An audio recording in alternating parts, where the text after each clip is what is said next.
Hello and welcome. काफ़ी ज़्यादा बच्चे हमसे नाराज़ हैं क्योंकि हमने कई दिनों से यूट्यूब पे वीडियो नहीं दिया। आपको मैं बताऊं, कल से आपको मेरी तरफ से कंटिन्यू वीडियोस आएंगे, वो भी दिन में मिनिमम 2 वीडियोस। चाहे कितना भी लोड हो मुझे ऑनलाइन पेड कोर्सेज़ का, चाहे कितना भी दबाव हो मुझे ऑनलाइन पेड कोर्सेज़ का, मैं आपको कंटिन्यू कल से वीडियो दिया करूँगा। मिनिमम 2 वीडियोस आएंगे मेरी तरफ से। ओके, चलिए बात करते हैं फंडामेंटल राइट्स की। आपको मैं बताऊं कि लेक्चर नंबर 1 में हमने फंडामेंटल राइट्स के बारे में काफ़ी जाना।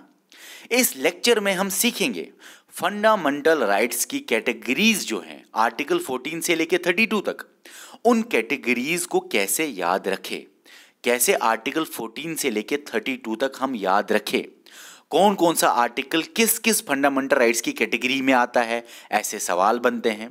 कौन कौन सा आर्टिकल क्या क्या बात करता है फंडामेंटल राइट्स की, ऐसे भी सवाल बनते हैं। ठीक है ना, और बहुत सारी बातें और भी हैं। चलिए स्टार्ट करते हैं। फंडामेंटल राइट्स की ट्रिक्स को हम जानेंगे।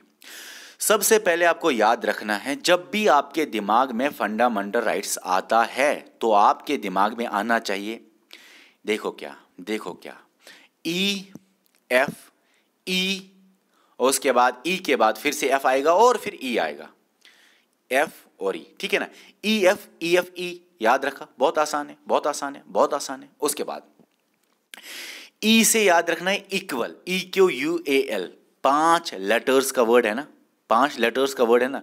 देखो, राइट टू इक्वलिटी है फुल लाइन, लेकिन ई क्यू यू ए एल कितने हैं, 1 2 3 4 5 है ना।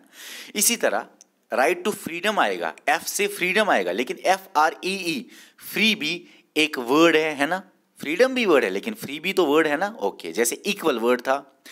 इसी तरह ई से आएगा राइट अगेंस्ट एक्सप्लॉयटेशन, मगर ई एक्स भी वर्ड है ना, ई एक्स वर्ड है ना, एक्स सर्विसमैन, इसी तरह बहुत सारी चीजें। ओके, उसके बाद ई एफ आया ना, और एक वर्ड, अच्छा एफ आया ना, right to freedom of religion आएगा, लेकिन याद रखना F R E E 4 letters से बना है, ये फ्री वर्ड। उसके बाद ई एफ ई आएगा लास्ट में, ई से कोई वर्ड नहीं बनता। आपको याद रखना है कल्चरल एंड एजुकेशनल राइट्स। ठीक है, ओके, इतना याद रखा। ओके ओके ओके, अब हम आगे आगे आगे आगे आगे समझेंगे। देखो, E Q U A L right to equality है, मगर E Q U A L कितने हैं, 5 लेटर का वर्ड इक्वल बनता है। तो आर्टिकल 14 से 18 कैसे याद रखेंगे, हमें पता है ना, आर्टिकल 14 से ही आर्टिकल 32 तक राइट टू फंडामेंटल राइट्स की कैटेगरीज आती हैं। तो जो ये आर्टिकल 14 है, 15 है, 16 है, 17 है, 18 है, ये राइट टू इक्वलिटी में आता है। कैसे, क्योंकि 14, 15, 16, 17, 18 इक्वल कितने हैं, 5, 1 2 3 4 5। ओके, ऐसे याद रखना है। आप बोलोगे सर आर्टिकल 12, 13 कहाँ गया, देखो वो मैंने आपको लेक्चर नंबर 1 में अच्छी तरह समझाया, और लेक्चर नंबर 1 में मैंने आपको ये भी समझाया कि 32 के बाद 33, 34, 35 वो भी फंडामेंटल राइट्स की कैटेगरीज के बाहर क्यों है, ये भी समझाया है मैंने। ओके, अब मैं आपको आगे समझाऊं, ये तो हम पढ़ेंगे 14, 15, 16, 17, 18 क्या कहता है, लेकिन पहले आगे ये तो समझे। ये 18 तक आ गया, फिर आता है फ्री, 4 है ना, एफ आर ई ई 4 है ना, तो 18 तो आ गया यहाँ तक। 19, 20, 21, 22 4 आ गए। ओके, और उसके बाद 22 के बाद 23, 24 2 आएंगे, क्यों, क्योंकि एक्स 2 लेटर्स का बना है। 24 आया ना, उसके बाद 24 के बाद 25, 26, 27, 28 4 आएंगे, क्यों, क्योंकि एफ आर ई 4 का बना है। ठीक है, इसी तरह 28 आ गया ना, 28 आ गया ऊपर, उसके बाद 29, 30 क्यों, क्योंकि कल्चर एक वर्ड है, एजुकेशनल एक वर्ड है। इस तरह भी याद रख सकते हो आप। ठीक है, और उसके बाद 31 डिलीट हुआ, बात करेंगे उसके बारे में, और 32 रह गया लास्ट में, उसके बारे में भी हम बात करेंगे। लेकिन याद रखना है, कैसे याद रखना है ये मैं आपको बता रहा हूं। ओके, अब हम सीखेंगे हर एक फंडामेंटल राइट। ये तो हमने सीखा 14, 15, 17 ये किस में आता है, इसमें, ये वाले किस में आते हैं, इसमें, कैटेगरीज में हमने सीखा। लेकिन अब हम सीखेंगे फंडामेंटल राइट्स के बारे में, हर एक फंडामेंटल राइट क्या कहने की कोशिश करता है।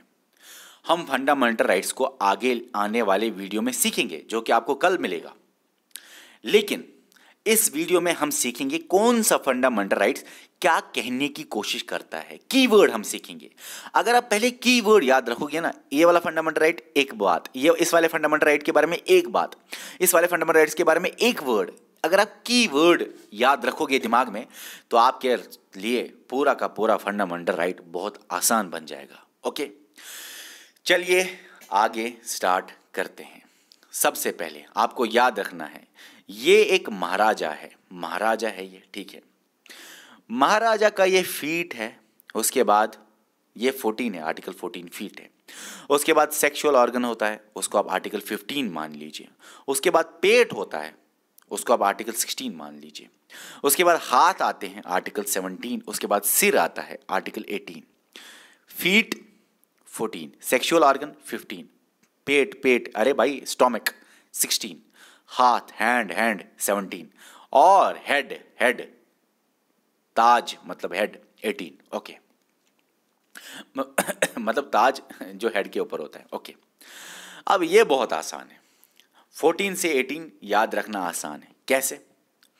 आपको याद रखना है कि जो किंग होता है, एम्परर होता है, वो बोलता था कि मेरे फीट को सब टच करेंगे क्योंकि मेरे फीट के सामने सारे इक्वल हैं। Equality before law, equality before my feet. मेरे फीट के सामने चाहे बड़ा हो छोटा हो, मेरे फीट को सब, आपने देखा होगा मूवीज में फीट को टच करते हैं जितने भी नौकर होते हैं या जितने भी लोग होते हैं, वजीर को लेके सारे के सारे लोग। तो आप ऐसे याद रखो, किंग है, बोलता है मेरे फीट के सामने सब बराबर है, सब मेरे फीट को टच करेंगे। Equality before law, article 14। फिर उसके बाद सेक्सुअल ऑर्गन आता है, तो आर्टिकल 15 में सेक्स वर्ड होगा ही होगा। आर्टिकल 14 में इक्वालिटी का वर्ड आता है, किसी और आर्टिकल में ये इक्वालिटी बिफोर लॉ नहीं है। आर्टिकल 15 में सेक्स वर्ड आता है, किसी और आर्टिकल में ये वर्ड नहीं आएगा। इसीलिए तो एक वर्ड जानना बहुत जरूरी है। अगर कोई सिंपल में ये याद रखना चाहता है वो आंसर कर सकता है, जाके ये वीडियो देखो और आंसर करो, कौन सा आर्टिकल क्या कहता है, आंसर कर लीजिए, आपका आंसर सही निकलेगा बिना फंडामेंटल राइट्स को समझे। सिर्फ ट्रिक्स पे आंसर कर सकते हो आप। लेकिन हाँ, हम बहुत कुछ सीखेंगे आने वाले वीडियो में फंडामेंटल राइट्स के बारे में। आर्टिकल 16 पेट है। देखो, पेट के लिए ही दुनिया जॉब करता है, पेट के लिए ही, ठीक है ना, दुनिया कमाता है। एम्प्लॉयमेंट, पेट मतलब आर्टिकल 16 मतलब एम्प्लॉयमेंट। उसके बाद हाथ है, आर्टिकल 17। हाथ से ही तो टच करता था बंदा, फिर बोलता था ये अनटचेबल है, वो अनटचेबल है, हाथ नहीं लगाना मुझे, ठीक है, या मेरा हाथ नहीं लगना चाहिए। तो हाथ पे ही सब खेल है, तो अनटचेबिलिटी हाथ के रिलेटेड याद रखना। सिर पे ही ताज रखते हैं, क्राउन रखते हैं। मुगल हूं मैं, एम्परर हूं मैं, बादशाह हूं मैं, सिर पे होता है ना ताज, क्राउन होता है ना सिर पे, तो टाइटल याद रखना, आर्टिकल 18। ओके, याद रखा? जरा मुझे यहाँ पे समझाओ, ऐसे ब्लैंक पेज में मुझे समझाओ। फीट 14, सेक्सुअल ऑर्गन 15, पेट याद नहीं रखना, एब्डोमेन याद नहीं रखना, स्टोमक याद नहीं रखना। ये 14 है, 15 तो सेक्स है, 14 तो इक्वालिटी बिफोर लॉ, फीट है, 15 है सेक्स वर्ड आएगा। 16 में क्या आएगा? पेट नहीं, एम्प्लॉयमेंट। अच्छा, हाथ, फिर हैंड आएगा ना, हाथ में क्या आएगा? 17 हाथ मतलब अनटचेबल। फिर 18 लास्ट पे हेड पे क्या होता है? टाइटल। ओके, 18 बात करता है एबॉलिशन ऑफ टाइटल, 17 बात करता है किसके लिए? अनटचेबिलिटी। 14 इक्वालिटी बिफोर लॉ, 15 में सेक्स का वर्ड आएगा, 16 में एम्प्लॉयमेंट का वर्ड आएगा। ठीक है, इतना याद रखा आपने, वही हम आगे पढ़ेंगे। देखो भाई, ये मैंने आपको पढ़ाया। 14 में equality before law and equal protection of laws है, 15 में सेक्स वर्ड आएगा, लेकिन फुल लाइन क्या है? Prohibition of discrimination on grounds of religion, race, caste, sex आया ना, और प्लेस ऑफ बर्थ। आर्टिकल 16 क्या है? पब्लिक एम्प्लॉयमेंट आएगा। देखो, प्राइवेट एम्प्लॉयमेंट नहीं, पब्लिक एम्प्लॉयमेंट, गवर्नमेंट जॉब्स। मैं आपको ये समझाऊंगा आगे, टेंशन मत लीजिए, फिलहाल ट्रिक पे ध्यान दीजिए, सिर्फ एम्प्लॉयमेंट याद रख लीजिए, छोड़ो इस पब्लिक को। ओके, आर्टिकल 16 एम्प्लॉयमेंट ध्यान दीजिए। आर्टिकल 16 क्या है? Equality of opportunity in matters of public employment, employment आया ना 16। 17 क्या है? एबॉलिशन ऑफ अनटचेबिलिटी और इसकी प्रैक्टिस। आर्टिकल 18 क्या है? Abolition of titles. ठीक है, एक्सेप्ट हम पढ़ेंगे आगे, मिलिट्री, एकेडमिक, वो चीजें हम पढ़ेंगे। चलिए, राइट टू इक्वालिटी सबको याद रहा होगा। 18 आ गए ना, फिर है 19, 20, 21, 22, FRE, 19, 20, 21, 22। हाँ, वो बात अलग है और एक आर्टिकल ऐड हुआ है, वो मैं आपको बताऊंगा। देखो कैसे याद रखना है सर, इसको याद रखने के लिए आपको समझना है कि एक इंसान जो आपने देखा, चलो ये किंग था, एक बच्चा है 19 एज में अक्सर एक बच्चा कॉलेज जाता है। एवरेज में देखते हैं कि 19 उम्र जब होती है ना, 19 साल का जब बच्चा होता है, एक लड़का लड़की जब 19 साल के हो जाते हैं तो वो कॉलेज जाता है। ठीक है, अब एक लड़का है वो 19 साल की एज में कॉलेज जाता है, लेकिन वो चाहता है कि वो शादी करे, वो सेटल हो जाए। वो घर वालों को बोलता है मुझे शादी करनी है, लेकिन घर वाले उसको बोलते हैं भाई 19 साल की एज है, कॉलेज जाओ, 3 साल गुजारो, उसके बाद जॉब लगेगा, उसके बाद शादी। इसके दिमाग में आता है भाई जॉब करना है तब शादी मिलती है, पैसे कमाने हैं तब शादी मतलब होती है शादी। इसके दिमाग में ये रहा। ये कॉलेज में 19 साल के जाके क्या करता है, वही है वही है 6 फ्रीडम्स। वो बात अलग है, पहले 7 थे, हम पढ़ेंगे उसके बारे में। वही है 6 फ्रीडम्स। ठीक है, 19 साल की एज में क्या करता है? पहले राइट टू असेंबल। पहले ये क्या करता है? असेंबल होता है, जमा करता है बच्चों को। क्यों? क्योंकि इसको शादी करनी है, इसको पैसे कमाने हैं, इसको सेटल होना है। तो ये सबसे पहले बच्चों को असेंबल करता है। क्या करता है? असेंबल करता है। असेंबल करने के बाद ये उन बच्चों को स्पीच देता है, ये करेंगे, वो करेंगे, शादी करेंगे, जॉब करेंगे। फिर अलग अलग स्पीच के बाद अलग अलग एसोसिएशंस बनाता है, अलग अलग एसोसिएशंस बनाता है, सॉरी। और उसके बाद ये सब बच्चों को बोलता है हम ट्रेड करेंगे, तिजारत करेंगे, ट्रेड करेंगे, क्योंकि इसके दिमाग में था ना भाई पैसे कमाने हैं। और फिर बोलता है ट्रेड करने के लिए मूवमेंट करनी है, हमें एक जगह से दूसरी जगह जाना है ट्रेड करने के लिए। लेकिन जब ये ट्रेड करता है ना, तो ये ट्रेड कराता है उनको डेंजरस वाला, अफीम, चरस।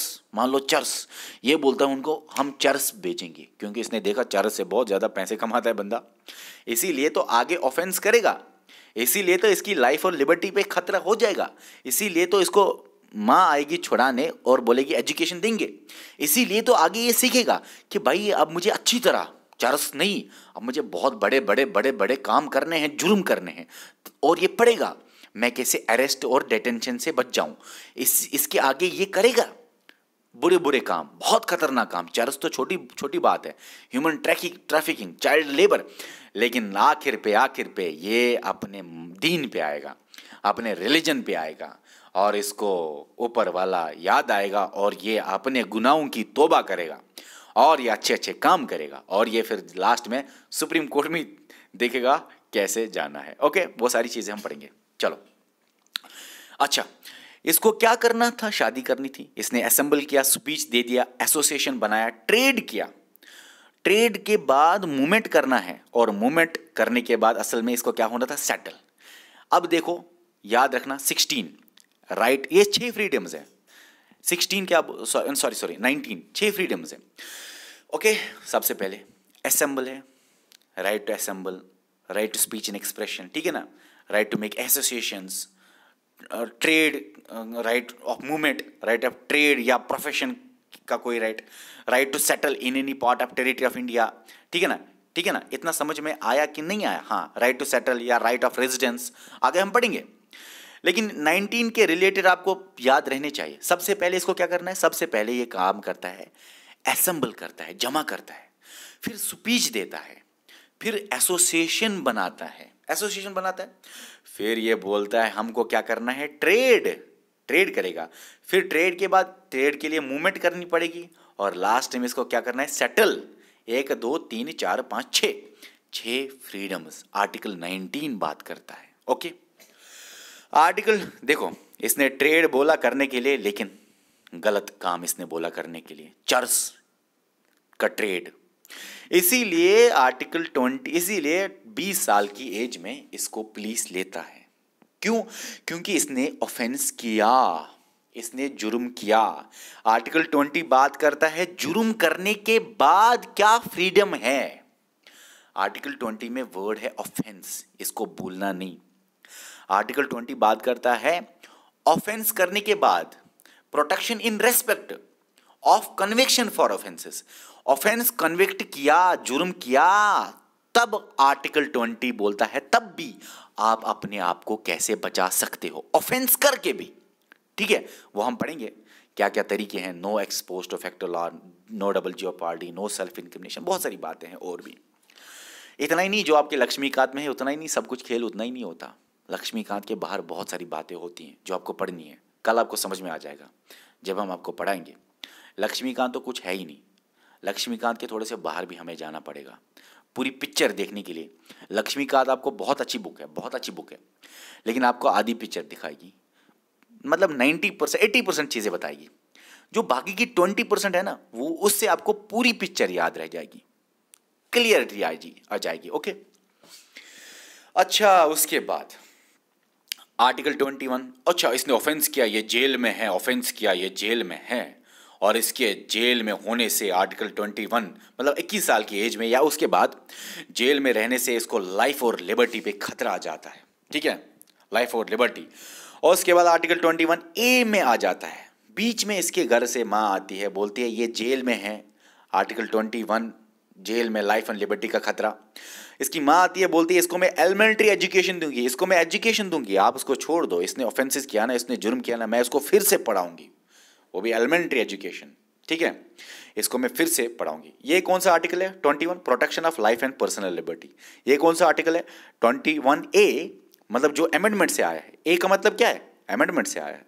कौन सा आर्टिकल है? Right to elementary education. Elementary क्या होता है, बाकी सारी चीजें हम पढ़ेंगे, एजुकेशन सिर्फ इतना याद रखो। आर्टिकल 21A, देखो ए मतलब अमेंडमेंट, अमेंडमेंट से आया, कौन से अमेंडमेंट से? 86th constitutional amendment act 2002।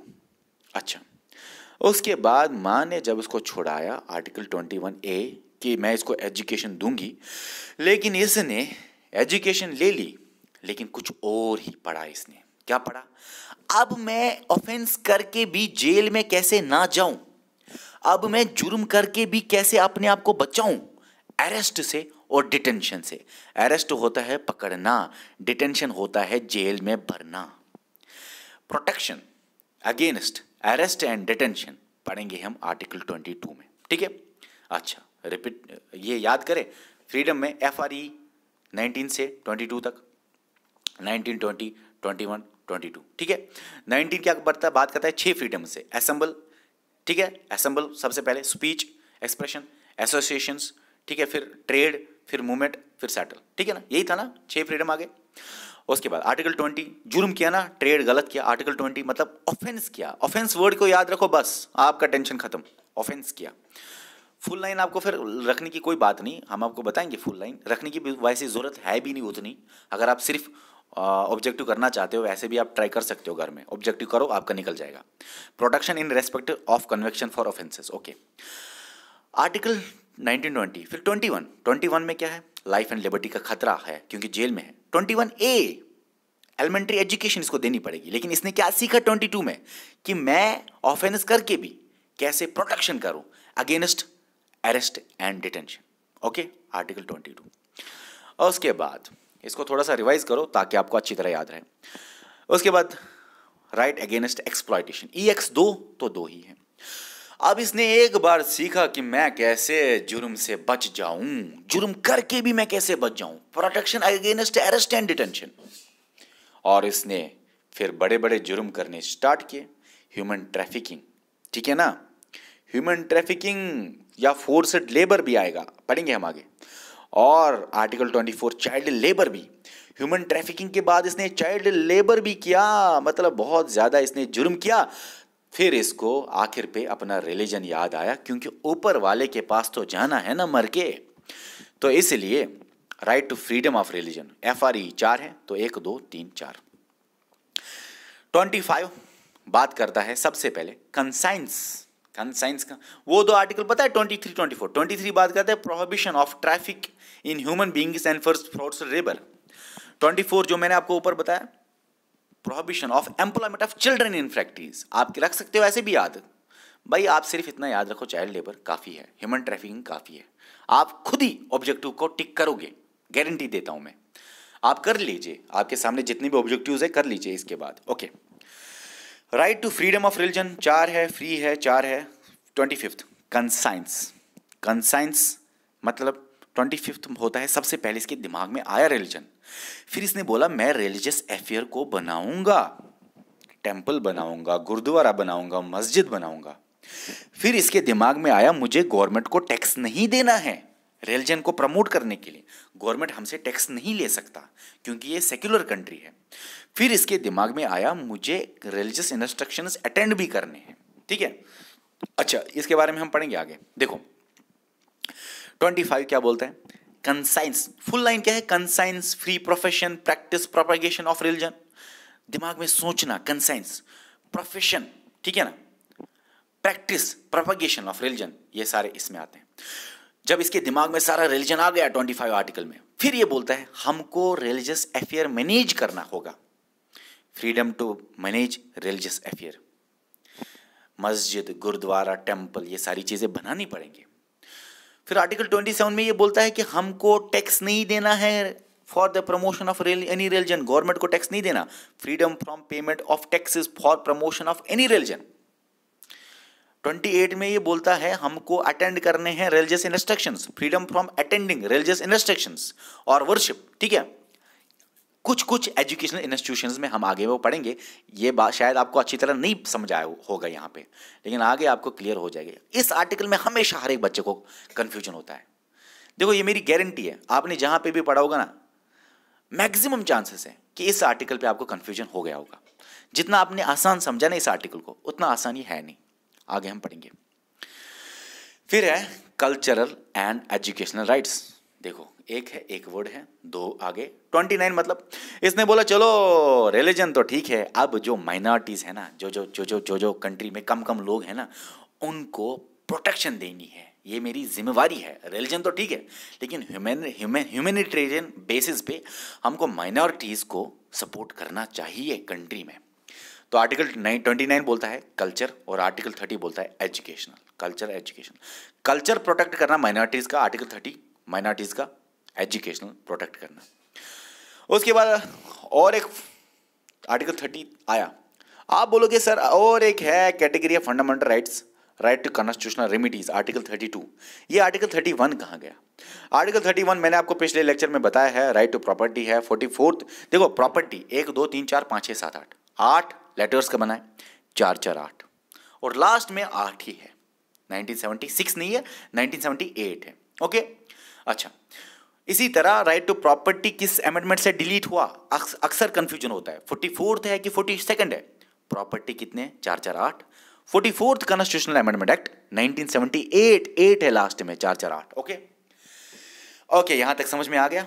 उसके बाद काफ़ी ज़्यादा वीडियोस आज मैंने दिया, पेड कोर्स पे बहुत थक गया हूँ मैं, लेकिन आपके लिए भी मैं वीडियो बना रहा हूँ, ठीक है। अभी मेरे हिसाब से 10 बज गए, लेकिन आपके लिए मैं वीडियो बना रहा हूँ। अच्छा, राइट टू प्रॉपर्टी डिलीट हुआ इस अमेंडमेंट एक्ट से और उसको डाला गया लीगल राइट्स में, article 300A part 12। Right to property fundamental rights article 31 से डिलीट हुआ। Right to property, right to property को लीगल राइट्स में रखा गया आर्टिकल 300A में पार्ट 12, जो कि आर्टिकल आता है पार्ट 12 में, ठीक है। और ये लास्ट में है right to constitutional remedies article 32, right to move to Supreme Court, Supreme Court कैसे जाए, ये सारी चीजें आपके सामने हैं, ठीक है। ओके ये रहा ट्रिक्स ऑफ फंडामेंटल राइट्स। अब हम कल सीखेंगे आर्टिकल 12 से लेके आर्टिकल 35 तक, क्योंकि यहां से यहां तक फंडामेंटल राइट्स हैं, वो बात अलग है, ये कैटेगरीज हैं, लेकिन 12 से लेके 35 तक, या अगर सवाल कब आए फंडामेंटल राइट्स के आर्टिकल्स कहां से कहां तक है, आर्टिकल 12 से 35 तक है, ये याद रखना आप, ठीक है। और कल हम अच्छी तरह पढ़ेंगे, और अब अगर आपको कोई सवाल है नीचे आप कमेंट कर लीजिए। Okay bye.